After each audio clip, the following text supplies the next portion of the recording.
ನಮಸ್ತೆ. ಇವತ್ತು ನಾನು ಎಲ್ಲರಿಗೂ ಸಾಲ್ಟ್ ಮತ್ತು ಹೆಲ್ತ್ ಬಗ್ಗೆ ತಿಳಿಸ್ಕೊಡೋಕೆ ಇಷ್ಟಪಡ್ತೀನಿ. ಪ್ರಾಪರಾಗಿ ಹೆಲ್ತ್ ಬಗ್ಗೆ ತಿಳ್ಕೊಳ್ಳೋಕ್ಕಿಂತ ಮುಂಚೆ ನಾವು ಸಾಲ್ಟ್ದು ಸ್ವಲ್ಪ ಇಂಟ್ರೆಸ್ಟಿಂಗ್ ಹಿಸ್ಟ್ರಿಗಳನ್ನ ತಿಳ್ಕೊಳ್ಳೋಣ. ಇದನ್ನು ಫಸ್ಟು ಚೈನಾದಲ್ಲಿ 5000 ಇಯರ್ಸ್ ಬ್ಯಾಕ್ ಇದನ್ನು ಡಿಸ್ಕವರ್ ಮಾಡಿದ್ರು. ಅವರು ಅದನ್ನು ಮೀಟ್ ಮತ್ತು ಫಿಶನ್ನೆಲ್ಲ ಪ್ರಿಸರ್ವ್ ಮಾಡೋಕ್ಕೋಸ್ಕರ ಯೂಸ್ ಮಾಡ್ತಾಯಿದ್ರು.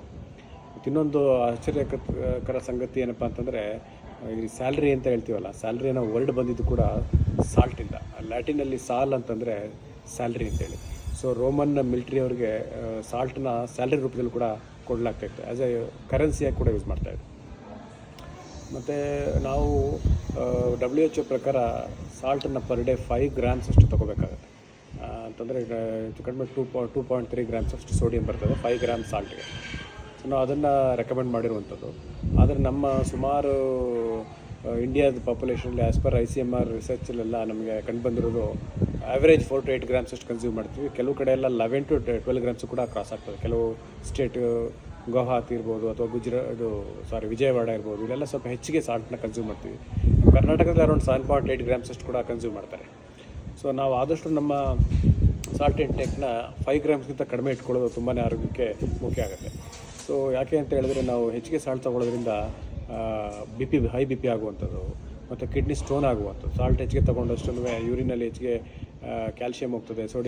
ಸೋಡಿಯಮ್ಮು ಹೊರಗಡೆ ಹಾಕೋಕ್ಕೋಸ್ಕರ ಕ್ಯಾಲ್ಶಿಯಂ ಕೂಡ ಹೋಗುತ್ತೆ. ಹಂಗಾಗಿ ಆಸ್ಟಿಯೋಪೊರೋಸಿಸ್, ಮೂಳೆಗಳು ಕೂಡ ವೀಕ್ ಆಗ್ತವೆ. ಸಾಲ್ಟಿಂದ ಗ್ಯಾಸ್ಟ್ರೈಟಿಸ್ ಆಗುತ್ತೆ, ಸಮಟೈಮ್ಸ್ ಗ್ಯಾಸ್ಟ್ರಿಕ್ ಕ್ಯಾನ್ಸರ್ ಕೂಡ ಆಗ್ಬೋದು. ಸಾಲ್ಟಿಂದ ಹಾರ್ಟ್ ಫೇಲ್ಯೂರ್ ಆಗುವಂಥದ್ದು, ಸಾಲ್ಟಿಂದ ಸ್ಟ್ರೋಕ್ ಆಗುವಂಥದ್ದು ಎಲ್ಲ ಪ್ರೂವನ್ ಕಾರಣಗಳು. ಹಾಗಾಗಿ ನಾವು ಆದಷ್ಟು ಸಾಲ್ಟನ್ನು ಲೆಸ್ ದೆನ್ 5 ಗ್ರಾಮ್ಸ್ ಅಷ್ಟು ತೊಗೊಳ್ಳೋದು ತುಂಬಾ ಒಳ್ಳೆಯದು.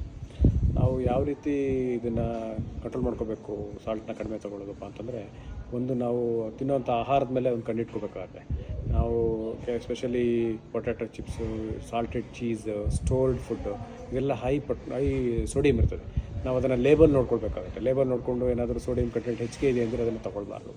ಮತ್ತು ಫ್ರೆಶ್ ಫ್ರೂಟ್ಸು, ವೆಜಿಟೇಬಲ್ಸ್ ಎಲ್ಲ ಉಪಯೋಗಿಸೋದ್ರಿಂದ ನಾವು ಸ್ವಲ್ಪ ಸೋಡಿಯಂನ ಕಡಿಮೆ ಮಾಡ್ಬೋದು. ಪೊಟ್ಯಾಷಿಯಮ್ ಹೆಚ್ಚಿಗೆ ತೊಗೋಬೋದು. ಪೊಟ್ಯಾಷಿಯಮ್ ತೊಗೊಳ್ಳೋದ್ರಿಂದ ಸ್ವಲ್ಪ ಮಟ್ಟಿಗೆ BP ಬರುವಂಥದ್ದನ್ನ ಕಡಿಮೆ ಮಾಡ್ಬೋದು. ತುಂಬಾ ಹೆಲ್ತಿ ಕೂಡ ಇದು ನಾರ್ಮಲ್ ಇಂಡಿವಿಜುವಲ್ಸ್ಗಳಿಗೆ.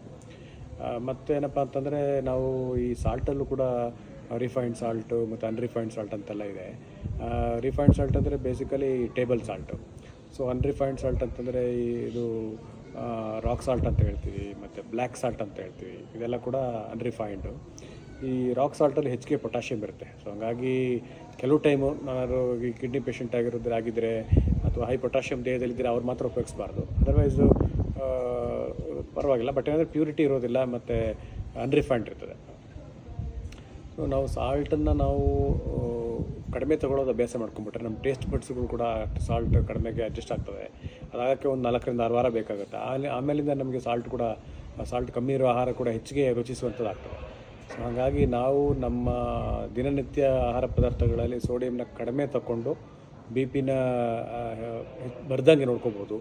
ಒಂದು ಹೆಚ್ಚು ಕಡಿಮೆ 1 ಗ್ರಾಮ್ ನಾವು ಸಾಲ್ಟನ್ನ ಕಡಿಮೆ ಮಾಡೋದ್ರಿಂದ ಒಂದು 2.8 ಮಿಲಿಮೀಟರ್ಸ್ ಆಫ್ ಸಿಸ್ಟೋಲಿಕ್ ಬ್ಲಡ್ ಪ್ರೆಷರ್ನ ಕಡಿಮೆ ಮಾಡ್ಬೋದು. ಸಮ್ಟೈಮ್ಸ್ ಕೆಲವರಿಗೆ ಹೈ ಸೋಡಿಯಂ ತೊಗೊಂಡ್ರೆ BP ರೈಸ್ ಆಗುತ್ತೆ. ಅಂಥವ್ರಿಗೆ even 4 to 8 millimetres of mercury of systolic blood ಪ್ರೆಷರ್ನು ಕೂಡ ನಾವು ಸಾಲ್ಟ್ ಕಡಿಮೆ ಮಾಡೋದ್ರಿಂದ 1 ಗ್ರಾಮ್ ಸಾಲ್ಟ್ ಕಡಿಮೆ ಮಾಡೋದ್ರಿಂದ ಕಡಿಮೆ ಮಾಡ್ಬೋದು. ಸೊ ಹಾಗಾಗಿ let us limit our salt intake to 5 gram per day. ಅದು equivalent to almost 2 gram sodium ಆಗುತ್ತೆ. ಸೊ ಇಷ್ಟನ್ನು ನಾನು ಸಾಲ್ಟ್ ಬಗ್ಗೆ ಎಲ್ಲರಿಗೂ ತಿಳಿಸ್ಕೊಳ್ಳೋಕೆ ಇಷ್ಟಪಡ್ತೀನಿ. ಎಲ್ಲ ಕಡಿಮೆ ಸಾಲ್ಟ್ ತಗೊಳ್ಳೋಣ, ನಮ್ಮ ಆರೋಗ್ಯನ ಚೆನ್ನಾಗಿ ನೋಡ್ಕೊಳ್ಳೋಣ. ಎಲ್ರಿಗೂ ನಮಸ್ಕಾರ.